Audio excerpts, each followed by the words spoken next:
What is going on, guys? It is DigiWatch TCG coming to you with another deck profile. Now today we're going to be going over the BT14/Nationals format Shinegreymon, and I'm excited to be giving you this content. I did take a bit of a break. I wanted to take care of my mind, my body, make sure I'm in good health, and I just couldn't put out the content for you guys during that time. But going forward, I do hope to give you more content here and going into the new year.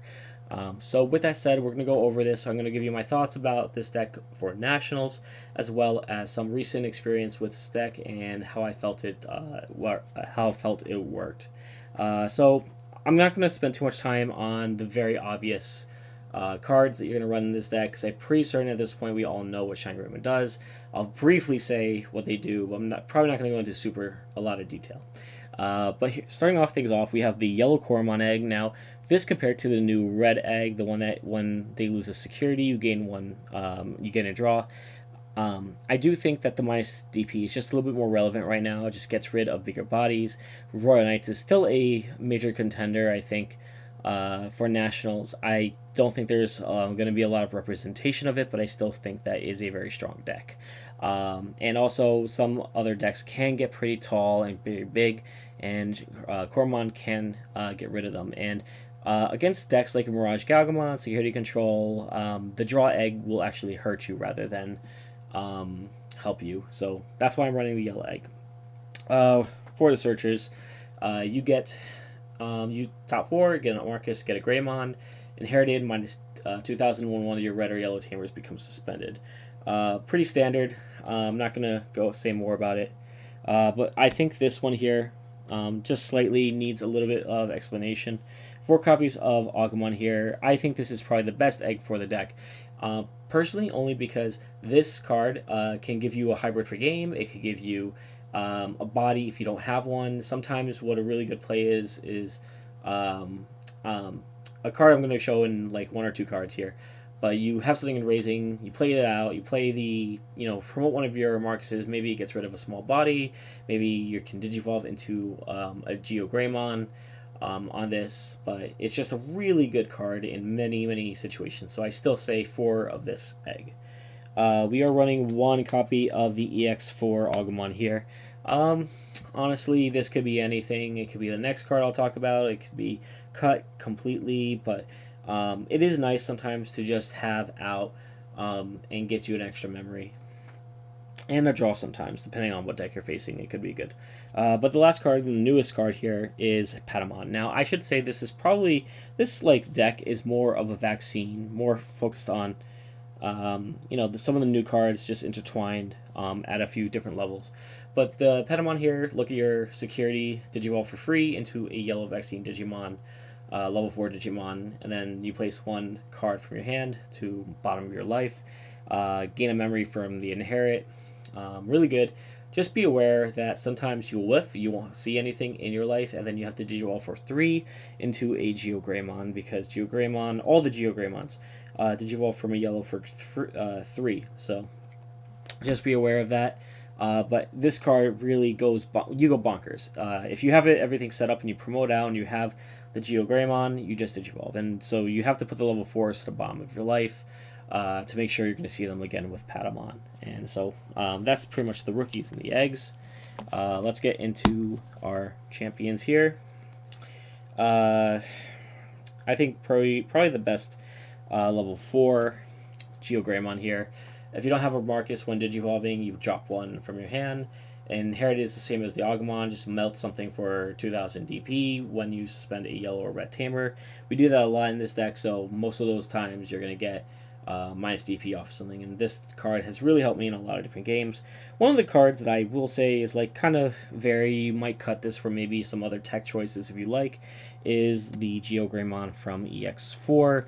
Now, what's really cool about this card is the reason I play this card is because you want that extra memory and you want to be still at 3, especially if you don't have a training boost out. And so if you have this in raising and you just promote it out, you gain 1 memory. If you're at the memory setter Marcus out there, you go to 4, and then if you have a Marcus that lets you Digivolve, you just pay 1, it goes to 3, then you swing or you Digivolve into your level 5, but that's really good.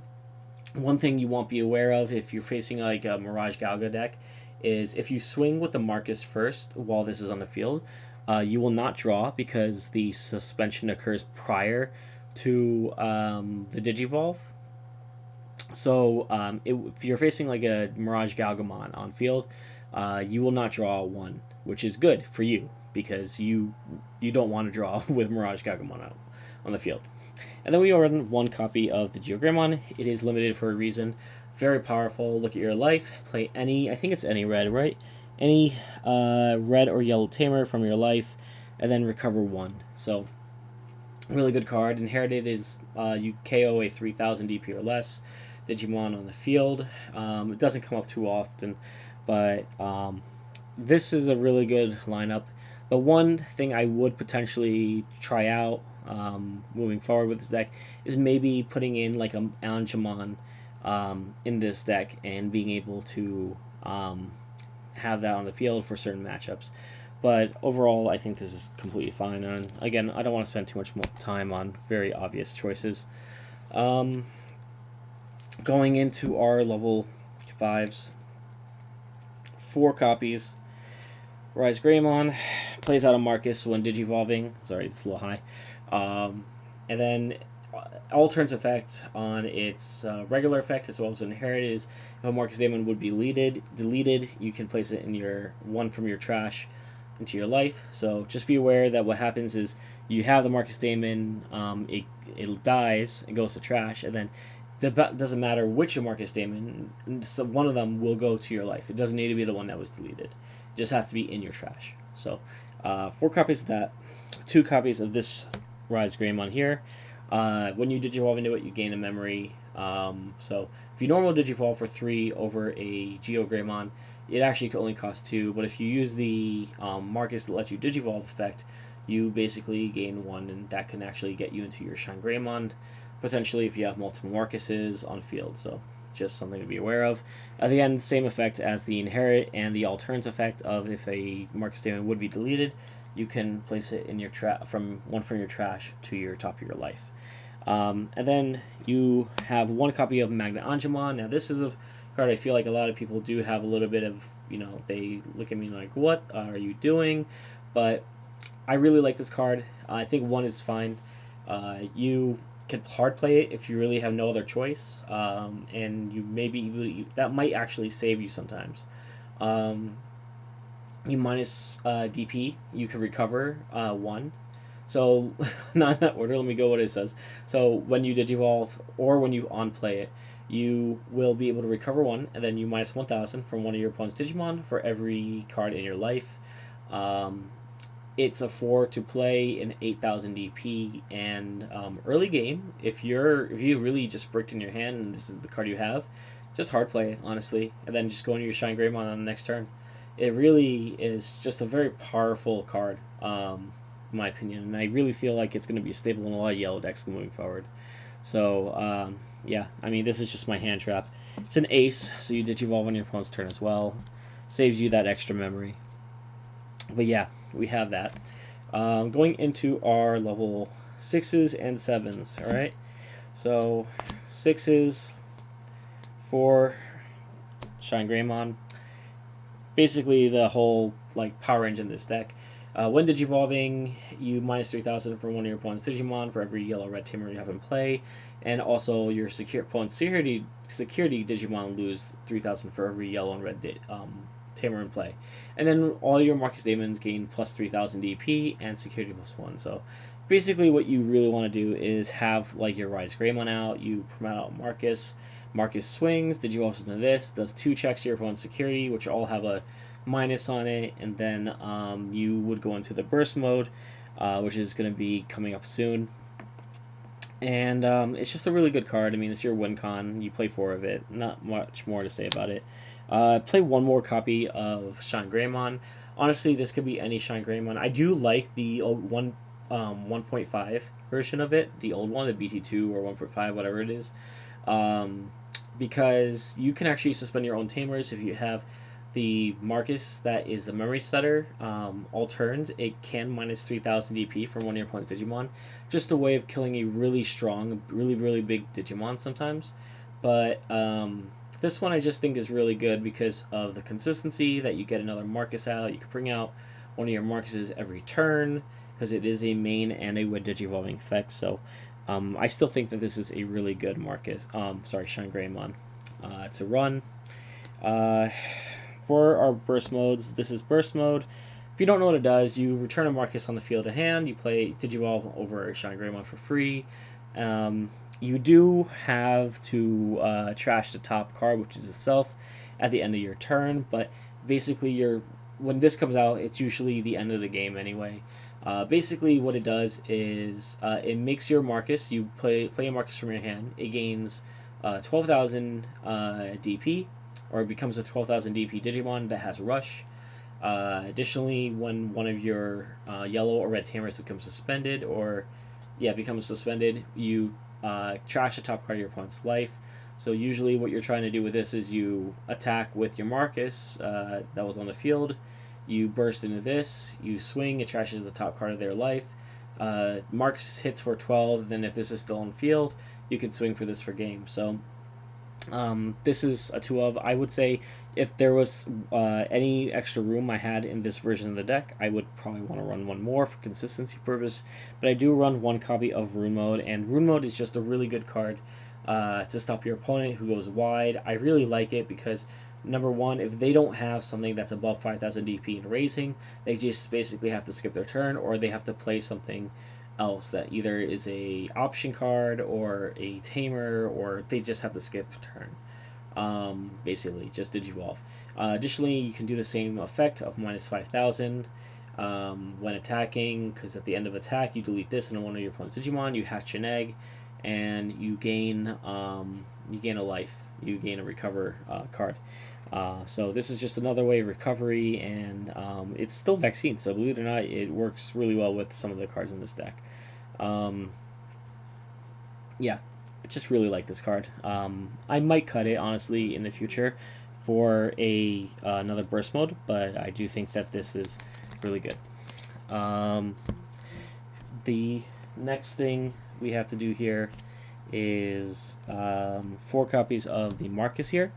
So this is the 4-drop Marcus. When attacking, you can Digivolve one of your yellow Digimon into a... I'm sorry, I think it could be any Digimon, just let me double check it. Yeah, Digivolve into a yellow card. So it could be any card, honestly, but you Digivolve into a yellow Greymon for free without paying the memory cost. Start your main phase, by the way. If you have a Greymon or an Agumon in play, you promote it out and it becomes a Digimon. So that's basically what this one does. You also have the 5-drop Marcus here. This one minuses DP. It's a memory setter as well. So when on play, you can suspend this Tamer. Then when this becomes suspended, all turns it minuses 3,000 DP. And if you have an Agumon or Greymon in play, then you gain a memory off of it. So this is just a really good card to burn small bodies or combine with other cards we're going to get into in a second. So we are running 1 copy of TK. Look at the top card. You take the top card out of your life, and then place a vaccine to the bottom. And then when a card is recovered to your life, you can suspend TK and recover, gain a memory. So this sometimes can give you a little bit of an extra recovery, get extra memory if one of your Marcuses becomes suspended or deleted. You can still keep turn and sometimes even be able to continue your plays. So I really like that card. Move this little center. Here we go. Finally, 2 copies of physical training for consistency. You could up this to make it more consistent. I do see some decks run it, so I like a little bit more control and some security cards, which you're going to go see now. Sunrise Buster, because it can play any Tamer off your hand, plus it can minus DP from one of your opponent's Digimon, which combines really well for, again, most of this deck. Shining Blast, which is basically the same thing as Sunrise Buster, except much more powerful, minuses 12, and then it also will play out a Marcus Daemon from hand, which combined with this Marcus Daemon is just really powerful. And then 1 Crimson Blaze, because we're going into a format that plays Digimon by effects, and Crimson Blaze can stop that. Now, if the change I would make going into a Nats, if I was going to Nats, would maybe be cutting the Sunrise Buster or the Final Shining, playing another Crimson Blaze, just because I know Anubismon is going to be a lot of representation there. And I think a lot more security cards like this, getting Hidden Life, or playing this preemptively, will be able to maybe maintain your game state and keep you in the game a little longer. So that's my deck profile. I'm going to go really quickly over just my thoughts on Nats and a little bit of, some of the recent events that I played this deck in that I did really well with. So first off, the recent events. I recently got into the finals of two web tournaments. The first one was, my finals was against Royal Knights, and I did lose to Royal Knights in the finals, but this deck definitely took me there, and it was just really, really good. The second tournament I was in, I actually won. It was for a prize card, and I did win that prize card. And the way it worked is that you had a winner's bracket, then a loser's bracket.